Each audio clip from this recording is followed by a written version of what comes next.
Alright everybody, how you doing? Here's what we're doing today. A ranking of the iconic set pieces from the mainline Sonic the Hedgehog series, using strictly the 15 mainline titles, and just one iconic moment from each game. Now, when I say this, I don't mean general aspects like gameplay styles or anything like that.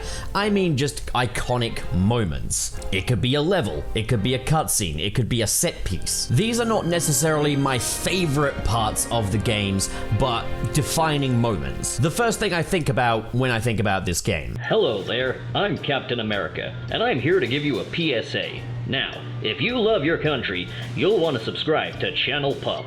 If you don't love your country, well, that's just too bad. But you can still subscribe anyway. Commies welcome. And of course, actually, we'll talk about that. But of course, nothing comes free in this country, except for freedom. And no exception is the Adobe subscriptions that Channel Pup needs to make these videos. So be sure to check out the Patreon link in the description below. And God bless America. Enjoy the video. Alright, so coming in at number 15 is Sky Troops from Shadow the Hedgehog. Now, it's no secret that I personally don't really understand the love for Shadow the Hedgehog. Not that there's a lot of it in the first place. So I had quite a difficult time thinking about what I thought was the most iconic part of this game. But I landed on Sky Troops because it seems to be one of the most dynamic levels in there. And in many ways, I feel like it really defines the game. Shadow's a man on a mission. He's trying to find the answers to the mysteries of his past, all those burning questions, and he's just tearing through this floating fortress, packed with a variety of different weapons, different vehicles you can use. This just feels like the defining stage from that particular game. I was gonna make this more of a gag entry. I was just gonna have Shadow saying damn as the most iconic part of this game, and in some ways it kind of is, but I felt like I owed it to Shadow the Hedgehog and fans of this game to be fair on it. So Sky Troops is what I'm going with here. In 14th place, we have Eggman Threatens the Zeti from Sonic Lost World. I think over the course of my videos, it's becoming more apparent that I have a bias against Sonic Lost World, which I absolutely do. I don't think it's a bad game by any stretch. In fact, it's probably one of the most polished Sonic games out there. But to me, it just isn't really Sonic. Like, the art style and everything, the gameplay style, it all feels much more akin to Mario. The whole tone of it, it doesn't have what, like, I look for in a Sonic game. So that's kind of why it will often end up lower on my lists. And I did have a difficult time picking an iconic moment from this one, but I ended up going for the cutscene where Eggman threatens the Zeti. Zavok and Zaz appear on this screen embedded in the ice to taunt Sonic and Eggman. And Eggman's had enough. He threatens to eat their black hearts and smashes through the ice screen with his bare hands. Well, they're gloved, but still, no augmentation or anything. As artificially dramatic and silly as this cutscene and the dialogue in it is, keep in mind that Sonic Lost World released in the peak of a very specific writing style for Sonic. This was the Pontac and Graph era when those were the guys writing for these games. And the characterizations in these games were much more exaggerated, with Eggman being much more of a comedic foil than a serious threat. And Sonic Lost World was no exception, but for this one cutscene here, we got to see a glimpse of the Eggman that we kind of know and love. One that can ultimately roll his sleeves up and get down to business. The man literally punches through ice. This cutscene is also absolutely carried by Mike Pollock's performance as Dr. Eggman here. He's turned in a more comedic performance for the majority of this game, but in this scene, he really shows versatility, with a much darker and more vengeful line delivery. As long as I can still strangle a Zeti, my hands are fine. This cutscene is silly. The drama is all artificial and completely unearned. And this is also a complete jarring tonal shift from the rest of the game. But it's probably the most authentic and true to the character of Dr. Eggman that this character has felt in this era of storytelling. Not to mention probably the most commonly cited cutscene when talking about the overly dramatic tone of Sonic Lost World. But honestly, could I pick anything else that was iconic about this game in terms of like set pieces, levels, or cutscenes? I couldn't. I just couldn't. In 13th place, we have the Time Eater reveal from Sonic Generations. Now, being honest, back in 2011, when it was revealed that the Time Eater was really the two versions of Dr. Eggman, I was actually legitimately surprised. And I know some people weren't. A lot of people saying, oh, Eggman's the final boss again. But the only other instance we'd had of Dr. Eggman being the final boss in a 3D modern Sonic game at the time was Sonic Colors. Now, that was the game that was pretty much immediately before this one, but maybe that was just going to be a Sonic Colors thing. After all, this game did set up a new God of Destruction within the Time Eater, so the reveal that it was actually the two Dr. Eggmans working together did actually surprise me. And the back and forth between the two Eggmans and the two Sonics and Tails two sets of Sonic and Tails, is actually not too bad, considering the era of Sonic storytelling and writing that we were in at this time, and considering how kind of lame the rest of Sonic Generations' story was. This is definitely the cutscene that has the most going on with it. But I think what really defines this is the corny moment where Sonic's friends all come out and start rooting for him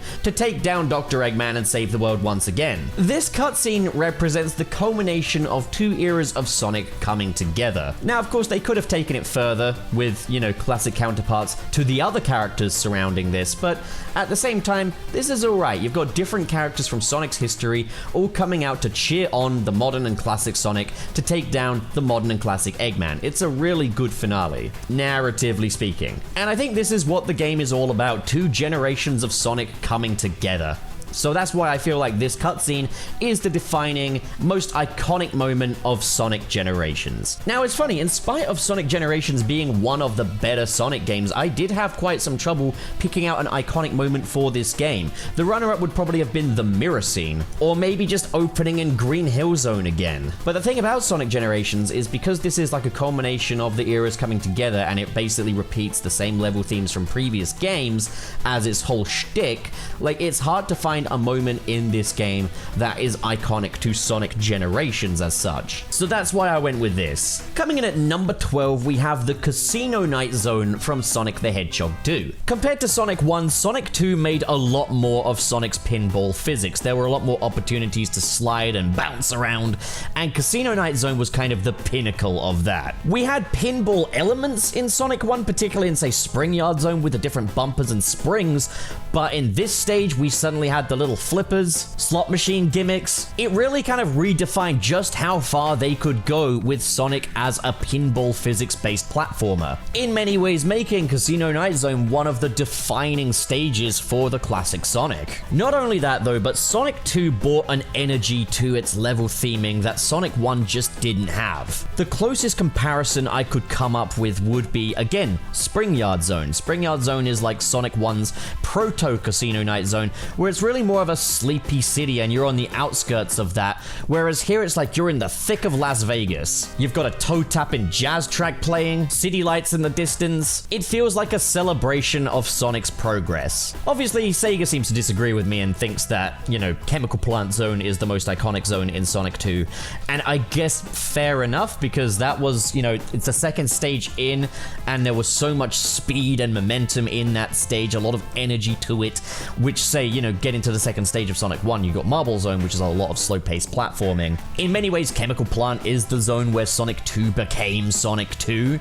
but Casino Night Zone for me is the pinnacle of it. Coming in at number 11, we've got Outrunning a Black Hole from Sonic Colors. It's funny because of all of the set pieces on this list, very few of them take place at the end of the game, but this is the very last thing you do at the very end of Sonic Colors. The destruction of Eggman's incredible interstellar amusement park creates a black hole, sucking everything in. And we get a very short stage of Sonic outrunning that black hole down terminal velocity after the final boss. Another uncharacteristic thing for the franchise is not ending it with the final boss, but having a gameplay segment after. Sonic dealing with the consequences of that final battle. It often gets pretty overlooked, and to be fair, yeah, the game doesn't make a huge deal out of it. In fact, Sonic doesn't even fully successfully manage to outrun it anyways. It's the Wisps that rescue him. Even so though, just the very concept of Sonic outrunning a black hole is awesome. It's just kind of a shame, I guess, that this idea was undercut by the really bad comedy writing and the really small scale of Sonic Colors. Now, for a lot of people, this probably isn't the most iconic aspect about Sonic Colors, but for me, like, what else can I really pick?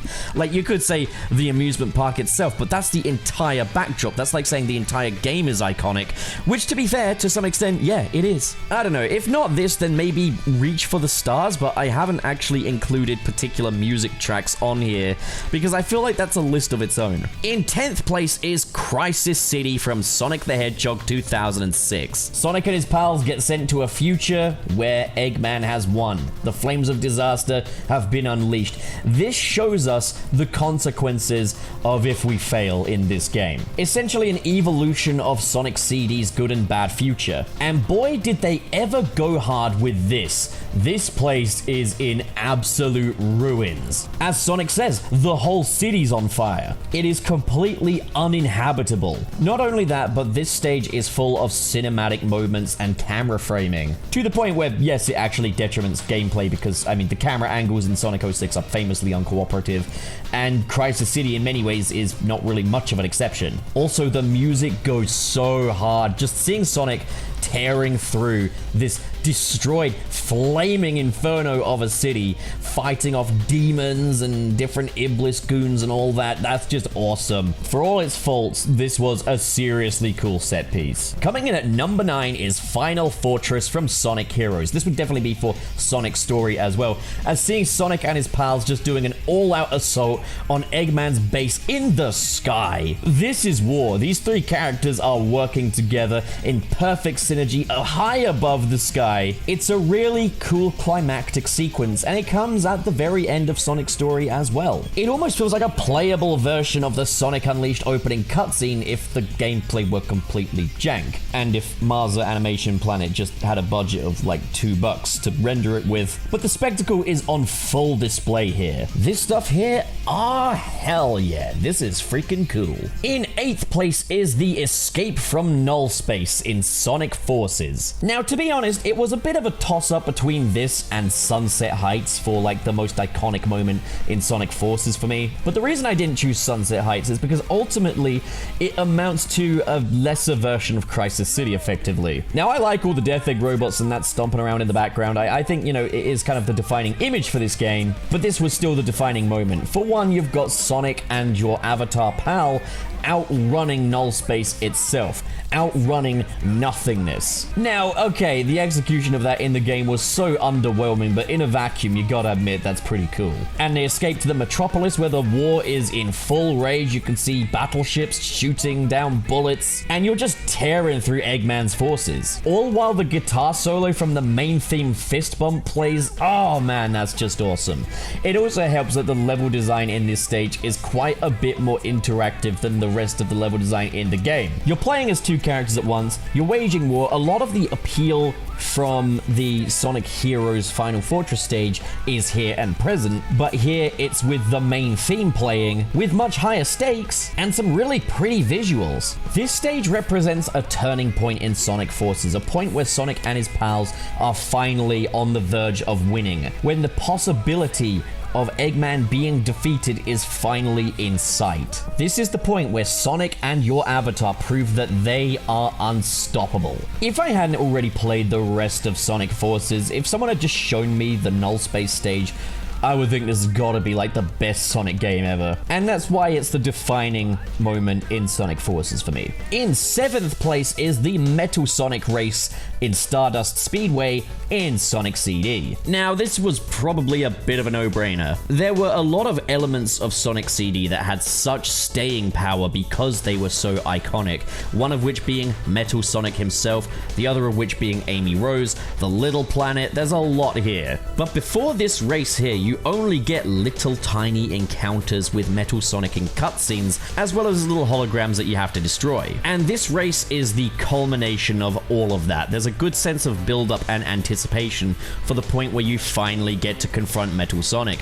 We see that this guy is mean. He stamps on animals, he kidnaps Amy Rose, he says the N-word, he stands J.K. Rowling. Metal Sonic is a git. And he's got a visually striking design which is entirely the inverse of Sonic himself. himself. Every element of Sonic that looks cute and cuddly looks intimidating and mean on Metal Sonic, resulting in a character and a boss fight which is understandably iconic. As for the boss itself, you don't actually get to fight Metal Sonic as such, you race him. And this is also a race for survival too, as Dr. Robotnik has a massive death ray chasing both of you. Kinda showcases Dr. Robotnik's attitude towards his Metal Sonic friend. Yeah, you're my son and all, I'm just gonna fire a deadly laser at you, you're fine. This was a very innovative take on the Sonic boss fight though, like we'd never seen anything like this before, and to have a metal counterpart to Sonic be a race rather than an actual boss fight was a really cool idea. As Sonic is known for his speed and Metal Sonic is a match for that, you have to outdo Metal Sonic in form itself. So it is pretty much no surprise that Metal Sonic caught on, even going so far as to be the main antagonist of the very first Sonic movie. What a great moment. Coming in at number 6, we have Raya Island from Sonic Frontiers. Now it's funny, Sonic Frontiers being the big open zone game that it is, the most iconic moment of it for me ends up being the filler island, the one where you have only one mission to do, making it ultimately just a very large and very long take on the conventional Sonic stage. But Raya Island is so damn cool and so dramatic that I absolutely forgive it for just being leftover assets from Kronos Island. Even though that's totally false advertisement, as you just have to look over the waterfall to see that this isn't even a separate island, which means that the 5 Islands advertising ploy was complete bull honky. Wait a minute, I'm supposed to be praising this, aren't I? So 6 towers have raised from the ground and the end has summoned Sonic to silence them. Seemingly Sonic's final task to tear down the walls between the dimensions and rescue his friends. But Sonic himself is a bit worse for wears, as over the course of this game he's been in and out of cyberspace, taking on cyber energy which is now rapidly corrupting him, to the point where he's losing his memory, which is represented by him cracking a joke that he cracked earlier and finding it super funny. To me, Sonic Frontiers is the game that brought the dramatic tone back to Sonic, and got it absolutely right, did it in a way that definitely felt earned. So we're playing as a Sonic who's effectively dying, having to climb these oppressively tall towers. Like, these are very, very high, you will get vertigo. And as you scale these towers, you get some seriously inventive platforming. Like, this has some of the best platforming in a Sonic game, full stop. I loved everything about this. Even the 2D sections were good, and fortunately used sparingly. There's a long way to fall, but the game is pretty fair in that it does give you these little zip wires back up to where you fell off, serving as a nice alternative to falling death, which personally I still think should have been in there, as it feels like a more in-universe way of building those stakes, but fair enough. The player's screw up itself can be the stakes, why not? As you reach the top of each tower, you are rewarded with a bit of lore about the ancients and in turn the Chaos Emeralds. We learn how the Chaos Emeralds came to Earth. We learn about the threat that we're up against. We learn about the end, what the Titans were, how they worked. This is the stage that gives us answers, and because of it, it's incredibly satisfying. Better yet though, this stage is entirely about Sonic's resolve, entirely about showcasing just how unstoppable he is, as Sage continually intervenes, asking Sonic why he even bothers at this point. He's definitely going to die, a fate that deep down she didn't want for him, in spite of her allegiance with Dr. Eggman. When she says farewell hero as Sonic stumbles onto the next tower, I just got chills. And that moment where she asks how he can smile when he can barely stand and he just keeps on smiling, that is pure Sonic. That's what it's all about to me. This stuff was amazing. Incredibly compelling gameplay, incredibly compelling storytelling. This is just fantastic, not to mention Otani going absolutely nutso on the orchestra as well. Holy crap, guys, Raya Island is incredible. Coming in at number 5, we have the Inferno on Angel Island. Now, previous Sonic games had very much established that the first stage of a Sonic game is usually a nice tropical hilly area. You got Green Hill Zone, you got Emerald Hill Zone, you got Palm Tree Panic. And with Angel Island, in spite of how visually distinctive it is, you've got that same fundamental here, just with more of a jungle approach. In the opening cutscene prior to Angel Island, Sonic 3 had established this commitment to more of a narrative in this one, more storytelling. But as you reach the middle of Act 1, you're confronted with a boss fight? A boss fight in Act 1 was unheard of at this time. And this is a boss that you don't actually defeat, you just encounter it while it nukes the crap out of Angel Island. And the remainder of Act 1 and then following that Act 2 is an inferno in the jungle. This was the first instance of a Sonic stage feeling kind of apocalyptic. I feel like Angel Island ran so that Crisis City and Sunset Heights could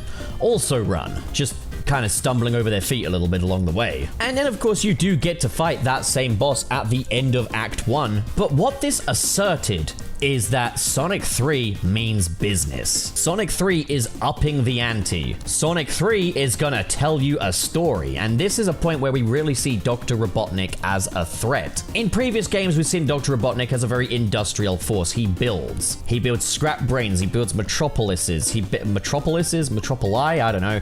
He builds whatever. In Sonic CD, we saw more of the destructive force that Dr. Robotnik could be through the bad futures, and here in Sonic 3, we get to actually see it happening in front of our eyes. This also means that while Angel Island is another tropical paradise opening stage, it's only that for a small fraction of it. The rest of it is a blazing inferno. One word: epic. Coming in at number 4, we have the opening cutscene from Sonic Unleashed. Now, there's a lot of iconic stuff in Sonic Unleashed. Dark Gaia himself, the Egg Dragoon, heck, even just the gameplay elements themselves had lasting appeal. But I think the first thing I think of when I think Sonic Unleashed is that opening cutscene. Sonic Unleashed probably has some of the most cinematic quality of any Sonic game to date, with all of the areas, environments, and characters taking on a Pixar-esque aesthetic, so having an opening cutscene that feels like it could have been the opening of a Pixar movie, that's just the cherry on top. It's not just that the content of this cutscene is nothing short of epic. Yes, this is action-packed, it's rendered to beautiful fidelity, the characters are animating the most expressive that they've ever been, but let's just take the start of the cutscene, how we have this sweeping shot of Eggman's gargantuan empire. We see just how long this ship is, we see Eggman laughing egotistically, and then we pan back to Sonic, who just makes quick work of all of it. There's a lot of sweeping shots just showing the scope of this and how quickly Sonic can tear through it all. And this cutscene is this constant power struggle between these two opposing forces. The scope and grandeur of Dr. Eggman versus the sheer power of Sonic. That is what it's all about. But just when you think the stakes can't get any higher, Dr. Eggman manages to get Sonic out of his super form, extract the emeralds out of his body with his latest contraption, all because Sonic took a moment to gloat, something that is so intrinsically Sonic. And just when you think it can't go any further, Dr. Eggman shoots a massive laser at the Earth, splitting it into pieces. And when you think it can't get any further, a monster pops out of the core. And when you think it can't get any further than that, Sonic turns into a werewolf? This is insane. This is just bombastic on a new level. So much is happening here. All of it is cool as hell. Oh, hell yeah. Master Animation Planet weren't kidding when they made this one. Coming in at number 3, we have Green Hill Zone. Now, don't get any ideas, Sega. If you're watching this, don't go thinking that means I want you to keep bringing it back, buddy. So for one, this stage is just designed to give the player free reign of Sonic. It's the closest thing we have to, I guess, like an open zone in the classic Sonic games. It's a big playground with different things that you can use to test Sonic's abilities, be it slopes, hills, loop-de-loops, bridges, springs and swings, little hidden nooks and crannies in parts of the scenery which reward exploration, enemies that pose a threat but don't dick you about. Just as far as design philosophy goes, Green Hill Zone is perfect. This is the element that you need to pull more inspiration from Sega and not so much the aesthetic. Not because the aesthetic was bad, just because we've seen too much of it. But let's talk about the aesthetic. This place is luscious. Sonic is running around a beautiful natural environment with cliffs, palm trees, flowers, and in the background, a glistening sea and mountains. You've even got these little tikis around as well. This stage gives off almost like a coastal Hawaiian vibe to it, making it just a nice place to be while also having a very Art Deco aesthetic too, which makes it distinct. This is not just any coastal cliffside. This is an intrinsically Sonic environment, and it's the perfect visual environment for a character that is all about reaching high speeds, as the ground beneath you has checkerboard patterns akin to like the Go flag in racing, and the grass has racing stripes on it, and all of these patterns just accentuate your motion. You wouldn't get that same sense of motion if these were just left plain or blank. Green Hill Zone is the perfect storm. It's the playbook for every good Sonic level to come later. It's the playbook.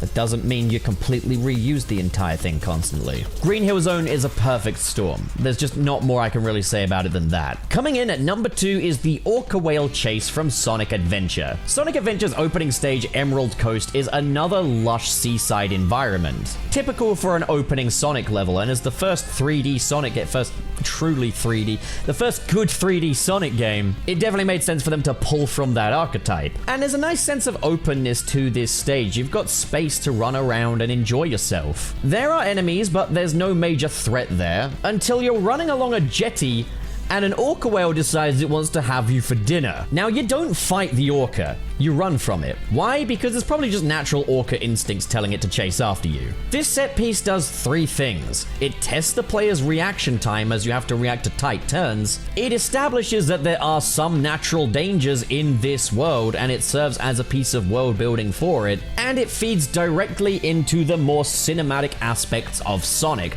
establishing Sonic Adventure as a fairly cinematic platformer. Sonic faces a camera that is tracking him, meaning that you get a really nicely composed shot of the orca whale behind Sonic chasing after him. You're constantly reminded of the danger, but it also shows just how agile and fast Sonic is to be able to outrun such a force. This was so awesome that we've seen orca whales numerous times throughout Sonic's history now. From doing just the same thing again and expecting the same result in Sonic the Hedgehog 2006, as well as the orca being more pally with you in Sonic Generations Seaside Hill. And to be honest, I welcome more orcas in Sonic games. If you want more orcas, go right ahead. And in first place for the most iconic moment in Sonic history, What do you think you're doing? Get that hedgehog! Talk about low-budget flights, no food or movies. I'm out of here. I like running better.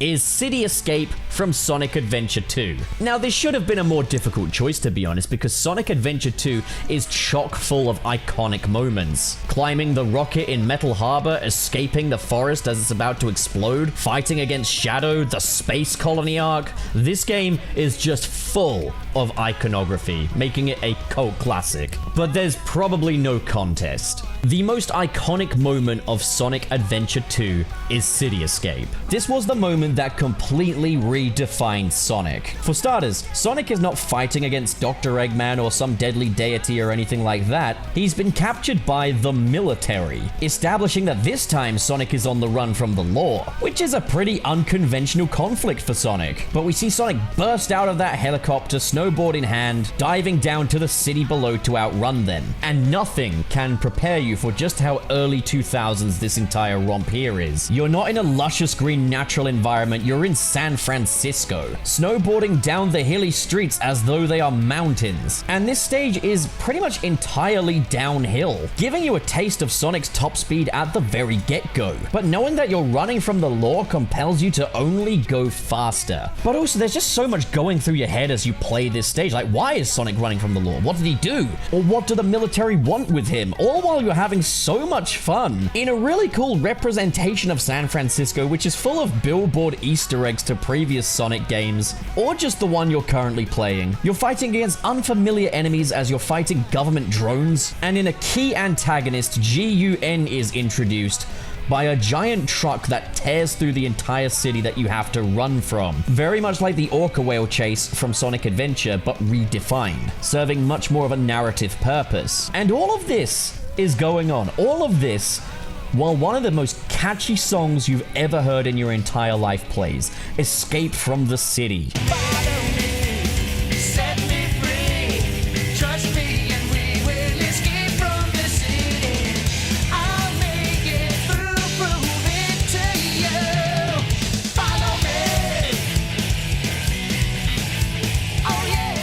A track that flawlessly sets the stage, but also serves as the first time that the opening stage of a Sonic game, or any stage of a Sonic game for that matter, has had a vocal track to accompany all of the action. There was no question, as soon as I started writing out this ranking list, City Escape was at the very top. City Escape was at number 1. This redefined everything an opening level in a Sonic game could be. Not only that, but the entire tone of Sonic as well. And for that reason, it is just incredible. So that's my ranking of the best set pieces in all 15 of the mainline Sonic games, ranked from least iconic to most iconic. What do you guys think? How would you rank these set pieces? Are there any set pieces from the non-mainline Sonic games that you'd like to see included?